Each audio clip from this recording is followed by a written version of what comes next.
नमस्कार, capital TV Uttar Pradesh देख रहे हैं आप और मैं हूं आपके साथ नवेंदु। कभी यूपी की सियासत में एक तरफा राज करने वाली बीएसपी सुप्रीमो मायावती आजकल यूपी के दो लड़कों पर कुछ ज्यादा ही मेहरबान लग रही हैं। जी हां, हम बात कर रहे हैं सपा प्रमुख अखिलेश यादव और लोकसभा में नेता प्रतिपक्ष राहुल गांधी की। बुआ, बबुआ और बबुआ के बड़े भैया पर हर दिन हमले बोल रही हैं। पहले गेस्ट हाउस कांड को लेकर सपा और अखिलेश पर हमला बोला, फिर कांग्रेस के गुजरात अधिवेशन पर निशाना साधा और अब शनिवार को बीएसपी चीफ मायावती ने राहुल गांधी और कांग्रेस पार्टी पर वक्फ संशोधन बिल को लेकर बड़ा हमला बोला है। साथ ही इंडी गठबंधन को भी बेचैन बताया है। ऐसे में सियासी गलियारे में इस बात की सुगबुगाहट तेज हो गई है कि क्या यूपी में कोई नई सियासी खिचड़ी पक रही है, क्योंकि प्रदेश में होने वाले विधानसभा चुनाव में 2 साल से भी कम का वक्त रह गया है। 2027 के फरवरी-मार्च महीने में यूपी में नई सरकार बनेगी। ये उससे पहले की कोई नई सियासी आहट तो नहीं है, या फिर बीएसपी सुप्रीमो मायावती केवल खुद की जमीन को एक बार फिर स्थापित करने के लिए कांग्रेस सपा पर हमला बोल रही हैं। क्योंकि एक ओर तो बीजेपी चुनाव को लेकर बेफिक्र नजर आ रही है, लेकिन दूसरी ओर इंडी गठबंधन में सब ठीक नहीं लग रहा है और मायावती को इस बात का एहसास हो गया है कि बीएसपी के लिए सबसे बड़ा राह का कांटा कोई है तो वो राहुल और अखिलेश ही हैं। इसलिए वक्फ बिल को लेकर मायावती ने राहुल गांधी और कांग्रेस पर जबरदस्त हमले किए हैं। मायावती का कांग्रेस पर करारा वार, राहुल गांधी पर बीएसपी प्रमुख ने साधा निशाना। वक्फ बिल के लिए कांग्रेस को ठहराया जिम्मेदार। 2027 विधानसभा चुनाव पर मायावती की नजर। बीएसपी प्रमुख मायावती ने वक्फ संशोधन बिल पर लोकसभा में हुई चर्चा को लेकर लोकसभा के नेता प्रतिपक्ष राहुल गांधी की खामोशी पर सवाल उठाया है। उन्होंने कहा कि वक्फ बिल को मुस्लिम समाज में आक्रोश और विपक्षी दलों के गठबंधन इंडिया में बेचैनी स्वाभाविक है। उन्होंने शनिवार को सोशल मीडिया एक्स पर सिलसिलेवार पोस्ट करते हुए कहा कि वक्फ संशोधन बिल पर लोकसभा में हुई लंबी चर्चा में नेता प्रतिपक्ष द्वारा कुछ नहीं बोलना क्या उचित है, जबकि विपक्ष सीएए की तरह इसे संविधान के उल्लंघन का मामला बता रहा है। मायावती ने सिर्फ कांग्रेस और सपा पर ही नहीं बल्कि बीजेपी पर भी हमला बोला। मायावती ने अपने दूसरे सोशल मीडिया पोस्ट में सरकारी नौकरी और आरक्षण को लेकर सपा, कांग्रेस और बीजेपी पर निशाना साधा और कहा कि धार्मिक अल्पसंख्यकों को इसके छलावे से बचने की जरूरत है। बीएसपी चीफ मायावती यहीं नहीं रुकी, उन्होंने एक के बाद एक कुल 3 ट्वीट कर डाले और हर ट्वीट में सियासी एंगल साफ तौर पर नजर आ रहा था।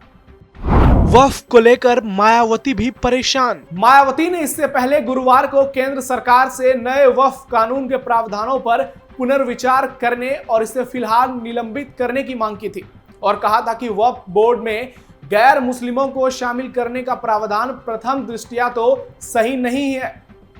कभी यूपी की सियासत की मजबूत धुरी रही बीएसपी आज हाशिए पर खड़ी है। यही वजह है कि मायावती 2027 के विधानसभा चुनाव से पहले पार्टी के खोए हुए जनाधार को हासिल करने के लिए हर मुमकिन प्रयास कर रही हैं। इसी क्रम में मायावती ने दलितों के साथ पिछड़ों को जोड़कर नए समीकरण तैयार करने की एक नई रणनीति बनाई है। वहीं मुसलमानों को लेकर भी प्रदेश की पूर्व सीएम के दिमाग में अभी भी कुछ चल रहा है। 2027 में होने वाले चुनाव के लिए मायावती ने हाल ही में कई बैठकों की मेजबानी की। कभी दलित ब्राह्मण गठजोड़ कर बहुमत से सरकार चलाने वाली मायावती अब दलित और पिछड़ा वर्ग की पार्टी से जोड़कर नई सोशल इंजीनियरिंग की पटकथा लिखने की कोशिश कर रही हैं और उनकी नजर कुछ मुस्लिम वोटों पर भी है, क्योंकि बीएसपी का मानना है कि अगर यह फॉर्मूला काम करता है तो इससे सपा और कांग्रेस के वोट बैंक में सेंध तो लगेगी ही, साथ ही बीजेपी की परेशानी भी बढ़ जाएगी। 2024 लोकसभा चुनाव में सपा और कांग्रेस को पीडीएफ फॉर्मूला का शानदार फायदा मिला, जबकि बीजेपी को इसका बड़ा झटका भी लगा। वहीं मायावती की हालत तो ऐसी थी कि बीएसपी का सुपड़ा ही साफ हो गया। ऐसे में सियासी जानकारों का भी यही मानना है कि सपा और कांग्रेस पीडीएफ फॉर्मूले के सहारे ही 2027 की वैतरणी पार करना चाहते हैं। लेकिन अब मायावती दलित, ओबीसी और कुछ मुस्लिम गठजोड़ की नई पटकथा तैयार कर रही हैं, जिसका असर सीधा सपा और कांग्रेस पर हो सकता है। हालांकि अभी 2027 के चुनाव में 2 साल का समय है, लेकिन यूपी पंचायत चुनाव में मायावती के इस दाव की अग्नि परीक्षा होने वाली है। यूपी की सियासत में हाशिए पर खड़ी बीएसपी को मायावती 2027 से पहले एक्टिव करने में जुटी है। अपने भतीजे आकाश आनंद और उनके ससुर अशोक सिद्धार्थ को पार्टी से बाहर का रास्ता दिखाने के बाद मायावती एक नए सियासी तेवर में नजर आ रही हैं। बीएसपी प्रमुख इन दिनों मुस्लिमों से जुड़े हर मुद्दे को खूब उठा रही हैं। वो मुखर होकर अपनी बात रख रही हैं। कभी कांग्रेस, कभी सपा और कभी बीएसपी पर सवाल उठा रही हैं। इस तरह से बीएसपी लगातार सियासी चर्चाओं में बनी हुई है, तो मायावती के बदले हुए तेवर के सियासी मायने भी निकाले जाने लगे हैं।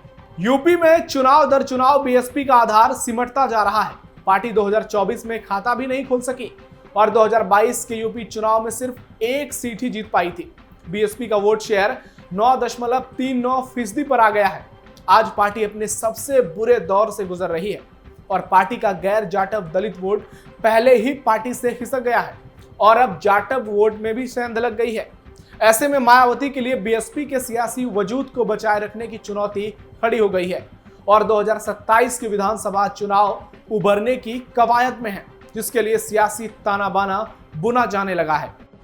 बीएसपी में मायावती ने किया बड़ा फेरबदल। मायावती ने अपने भतीजे आकाश आनंद और उसके ससुर अशोक सिद्धार्थ को पार्टी से बाहर निकालने के बाद उनकी जगह पर रामजी गौतम और रणधीर बेनीवाल को नेशनल कोऑर्डिनेटर नियुक्त किया है। रामजी गौतम लखीमपुर खीरी से हैं तो बेनीवाल सहारनपुर से हैं।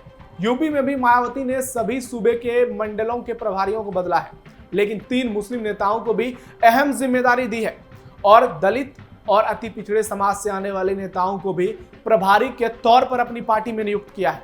मायावती ने बीएसपी नेताओं से कहा है कि मंडल स्तर पर संगठन में एससी, एसटी, ओबीसी के साथ साथ मुस्लिमों को भी जोड़ा जाए। आपको याद होगा जब मायावती ने 2024 के लोकसभा चुनाव के बाद मुसलमानों पर हमला बोला था और उन पर वोट नहीं देने का आरोप लगाया था। इस बात को लेकर पूरे मुस्लिम समुदाय में नाराजगी भी थी, लेकिन आज एक बार फिर मायावती को अपनी खोई हुई जमीन पाने के लिए मुस्लिम वोटों की याद आ गई है और यही कारण है कि वो लगातार वक्फ के विरोध में बयानबाजी कर रही हैं। यही तो सियासत है। मायावती ने साफ निर्देश दिए हैं कि अगले 6 महीने में पार्टी संगठन को नए सिरे से न सिर्फ खड़ा करना है बल्कि इसे मजबूत भी करना है, ताकि 2027 के लिए प्रत्याशियों का चयन बेहतर ढंग से किया जाए। मायावती पुराने तेवर में लौटी। मायावती पिछले कुछ दिनों से लगातार सुर्खियों में बनी हुई हैं। पहले अपने भतीजे और उत्तराधिकारी आकाश आनंद को पार्टी से निष्कासित करने को लेकर, फिर रमजान में मस्जिदों से लाउडस्पीकर उतारे जाने की कार्रवाई पर तीखी प्रतिक्रिया देकर, इसके बाद सपा को 1995 की याद दिलाकर गेस्ट हाउस कांड की, कांग्रेस पर वक्फ को लेकर और बीजेपी पर आरक्षण को लेकर।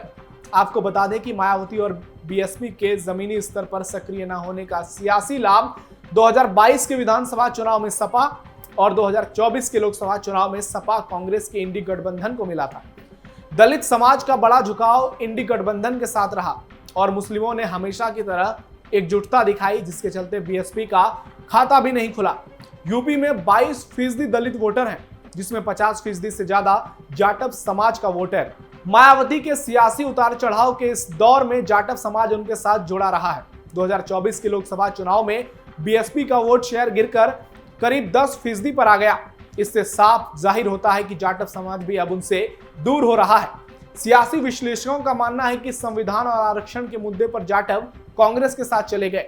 हालांकि बीएसपी के सियासी उदय से पहले तक जाटव कांग्रेस के ही समर्थक रहे हैं और बड़ी बात है कि अब दलित समाज एकजुट होकर वोट नहीं करता। इसका कारण है कि हाल के उपचुनाव में जहां कुछ जाटवों ने बीएसपी का साथ दिया तो कुछ सपा कांग्रेस के गठबंधन के साथ दिखे। वहीं वाल्मीकि और पासी जैसे अन्य दलित समुदाय बीजेपी की ओर झुक गए। 2027 के विधानसभा चुनाव में बीजेपी के गेम प्लान की सफलता इस बात पर निर्भर करेगी कि मायावती के जाटव वोटों का एक बड़ा हिस्सा किसके साथ जाता है, ताकि सपा कांग्रेस 2024 के लोकसभा चुनाव में हुए लाभ को बरकरार न रख पाए। हालांकि बीजेपी के पास सीएम योगी का शानदार चेहरा है, जो प्रदेश की जनता को सबसे अधिक पसंद है।